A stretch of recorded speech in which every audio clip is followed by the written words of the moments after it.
I'm Brittany Lewis with Forbes Breaking News. Last week, the House Appropriations Committee held a hearing to address the current teacher shortage. Representative Rosa DeLauro raised concerns about some states lowering the qualifications to become a teacher. She asked the witnesses about the importance of having fully certified teachers. She also asked about the negative impacts on students with disabilities and their families when a person serving as a special educator does not have the right qualifications. Listen in for more. And I want to say thank you to all of the witnesses for outstanding testimony this morning, and thank you. It's a struggle, I think, today for all of us, and for those of you who have been engaged and involved with the teaching profession and educating students and understanding what allows them to learn, and I know your hearts are full, and thank you. For carrying on. It's important. It's an important discussion. And by the way, this is the first teacher shortage hearing that we have had since the pandemic, so it's particularly important. In addressing the teacher shortages, some states are lowering the qualifications of becoming a teacher. Example, Connecticut. State Board of Education voted to authorize emergency certification that allows individuals to fill teaching positions for subjects in which they are not certified, a practice that the state ended nearly 30 years ago. I have two questions here. Does Ms. Carver-Thomas, what does the research say about the importance of having access to fully certified teachers? And Dr. West, what is the real life impact on students with disabilities and their families when students are faced with a person serving as a special educator who does not have the training or skills to teach them? Dr. West? No, Ms. Carver-Thompson first. Thank you for the question, Chair DeLauro. The research is clear that teacher certification matters for our students and for our schools in several ways, and I can talk about a few of those, including student achievement, teacher shortages, which we're here to discuss, and financial costs. So when it comes to student achievement, there's research showing that there's an association between full certification and student outcomes.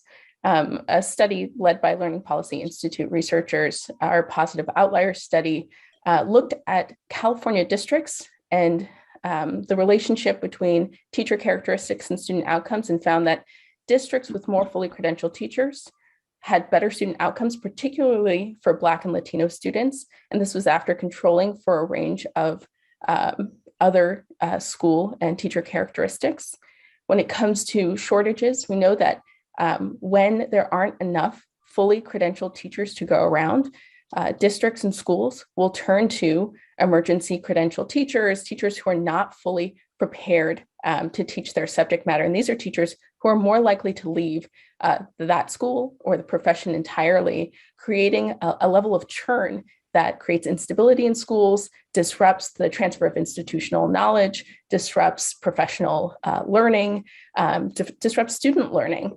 And we know that sort of churn disproportionately impacts students of color and students from low-income families who really bear the brunt of that kind of teacher demographics, where more under-credentialed teachers are serving those students. And then when it comes to financial costs, it costs money for districts to recruit, hire, support, train teachers who they bring into the classroom. And if those teachers are coming in and out, having to constantly be replaced, those costs walk out the door with those teachers, those investments do. And those are investments that could be put to better use for our students. Thank you. Dr. West, the impact on students with disabilities. Thank you. Chair DeLauro, I'd like to start by reminding us who we're talking about. We're talking about students with autism. We're talking about students with intellectual disabilities. We're talking about students who are deaf, students who are blind. We're talking about students with learning disabilities. These are the students we're talking about. Imagine going into a classroom without the proper preparation and seeking to teach a nonverbal student with autism. These are significant skills that need to be acquired and developed during comprehensive and intense preparation. There simply is no way, no substitute for developing that skill set. I was talking to a parent yesterday who has a 6-year-old with Down syndrome, and she was sharing with me that he has developed sort of wandering away behaviors, which is not uncommon in students with Down syndrome. And the strategies that one might commonly use, such as being very firm and, come back here, don't do that, particularly if it's a situation at home or something, reinforces behavior. And research shows us there are other ways to manage this behavior that will not reinforce it. And if you aren't aware of that, the behavior escalates. And that's just one example. I also want to point out that many students with disabilities, most students with disabilities, are in general ed classrooms most of the time. So that partnership between special educators with that unique skill set and the content knowledge of general educators is critical to the delivery of strong academic services and social emotional support to all students. So special educators also have a great investment in fully prepared, fully credentialed educators in other fields. Thank you. Thank you. Just a note, I mentioned in my opening comments that early on in my career, I finished graduate school and looking for a job. And one of the things I decided to do while I was looking was to make myself available to be a substitute teacher. Okay, I graduated with a BA, an MA, and not in teaching, profession.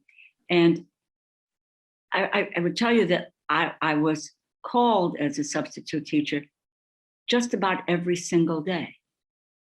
And I was not, so, you're in essence, you're trying, but you're really trying to manage the classroom and keep it and keep it together and not have that.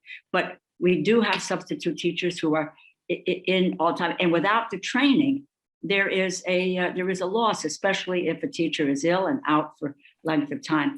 My one comment on the special ed, I went to a special ed class one day, and the teacher was well qualified, left the lesson, and it was around the holidays, and that was to make decorations, Christmas decorations from macaroni. Well, I'm not trained as a special ed teacher. I don't know the balance between discipline and compassion in that sense. My instincts were all on the compassion side. Whatever these children were going to do, they were going to do. I will just tell you that by noontime, we were almost knee deep in macaroni in this classroom. It's humorous, but nevertheless, I don't have the skills to be there. And you need to have trained people. And your view of using trained people to be substitute teachers. So with that, I've gone over my time, and I yield to our ranking member, Mr. Cole. Well, thank you.